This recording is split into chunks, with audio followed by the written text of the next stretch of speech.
Beginilah keadaan kampus.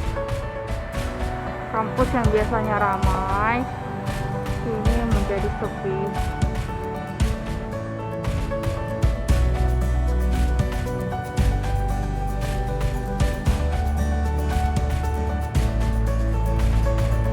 Karena saat ini kami juga lagi menjalani kelas online.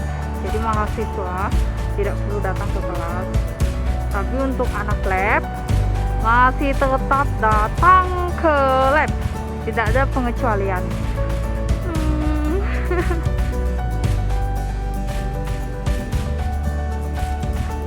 Bagaimana pencegahan yang aku lakukan selama ini? Kurang lebih dari 2 bulan ini, aku selalu melakukan hal yang sama. Yang pertama, aku sering cuci tangan. Tuh ya, pastinya itu anjuran dari manapun tuh. Kemudian aku selalu mengusahakan untuk menggunakan masker. Dan yang ketiga, aku menjaga tubuh aku agar selalu fit dan sehat. Seperti aku lebih banyak mengkonsumsi makanan sehat dibandingkan yang sebelumnya, dan perbanyak makan sayur, buah, dan vitamin. Begitu juga dengan minum air putih. Dan yang paling penting adalah istirahat yang cukup.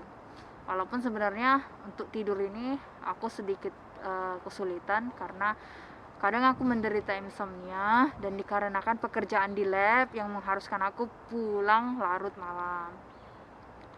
Dan yang selanjutnya pastinya adalah ketika aku merasa badan aku tidak sehat ataupun aku merasa flu atau demam, biasanya aku mengusahakan untuk tidak masuk ke lab.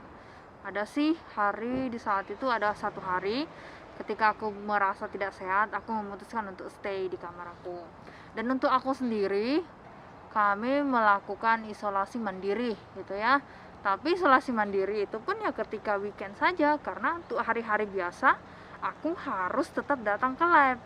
Nah, perjalanan aku tiap hari itu hanya dari apartemen ke lab. Tuh, kalaupun untuk makan siang dan makan malam, dikarenakan situasi ini, aku lebih memilih untuk memasak makanan aku di rumah tanpa harus pergi ke restoran gitu. Dan hal yang tiap hari aku lakukan adalah ketika aku mau masuk ke apartemen, kebetulan gedung kami itu ada pintu utamanya di mana menggunakan password. Jadi biasanya aku harus menekan tombol. Begitu juga dengan pintu apartemenku, aku usahakan menggunakan jari yang sama. Nah, setelah aku masuk, di dekat pintu aku itu udah ada aku letakin hand sanitizer.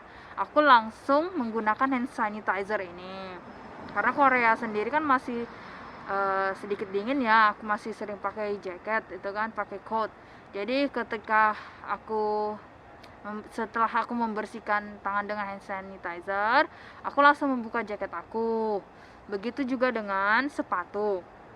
Nah, aku buka sepatu di depan pintu sebelum memasuki rumah aku. Kemudian aku semprotkan alkohol atau disinfektan ke sepatu aku tuh. Dan setelahnya aku mencuci tangan. Kemudian aku langsung masuk ke kamar, langsung mandi dan langsung mengganti semua baju yang aku pakai. Jadi aku nggak pernah memakai baju yang sama untuk kedua kalinya. Nah, bagaimana caranya? Kadang kan karena jaket ini tebal, susah untuk dicuci tiap hari. Jadi aku punya cara, yaitu aku menyediakan 3 jaket, 3 coat.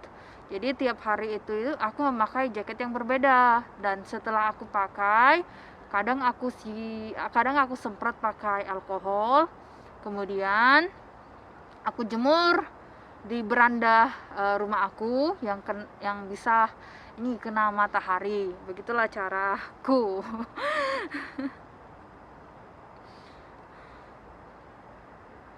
Dan juga sekarang aku lebih rajin lagi untuk mencuci ya, karena tiap hari aku harus mengganti baju yang sama.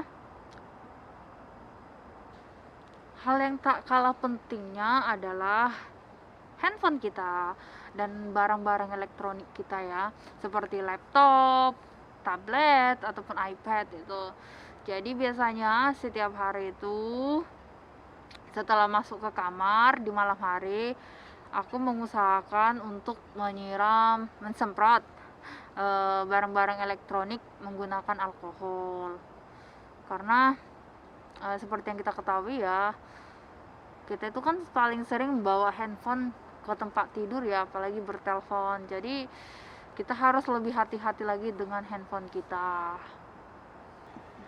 Hal-hal apa saja yang dilakukan oleh pemerintah Indonesia melalui KBRI di Seoul untuk berkomunikasi dengan kami untuk pencegahan virus corona ini sendiri. Yang pertama adalah pihak KBRI mendata semua mahasiswa dan pekerja Indonesia yang berada di Korea. Yang kedua, setelah mendata, pihak KBRI sendiri mengirimkan masker kepada kami semua melalui penanggung jawab kampus. Jadi kami mahasiswa Indonesia di sini berinisiatif langsung membentuk yang namanya gerakan cepat untuk virus corona ini, dan diwakilkan oleh penanggung jawab kampus sendiri. Dan kebetulan untuk penanggung jawab kampus Chungnam National University itu adalah saya. Jadi kami memiliki grup yang berdasarkan wilayah. Terus kami di dalam grup itu melakukan tanya jawab ataupun pengalaman, dan kadang kami juga melakukan virtual meeting dengan media online. Itu ya, kami membahas tentang keadaan kami, bagaimana keadaan mahasiswa di kampus, terus di daerah kami, dan apakah kami kesulitan mendapatkan masker atau tidak.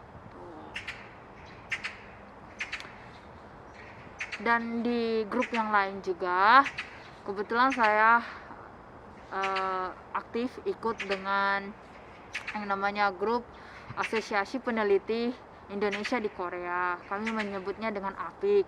Nah, saya sangat berterima kasih dengan grup ini, karena melalui grup inilah banyak pengetahuan yang saya dapat mengenai virus ini sendiri.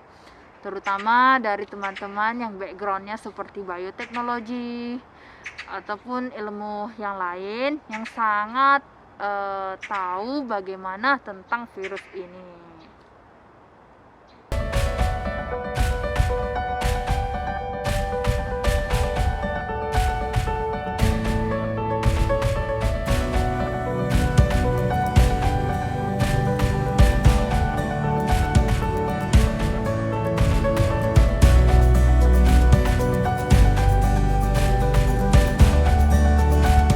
Hal yang mau saya sampaikan kepada teman-teman di Indonesia adalah mari bersama-sama menghadapi virus ini dengan semakin meningkatkan solidaritas kita terhadap yang lainnya.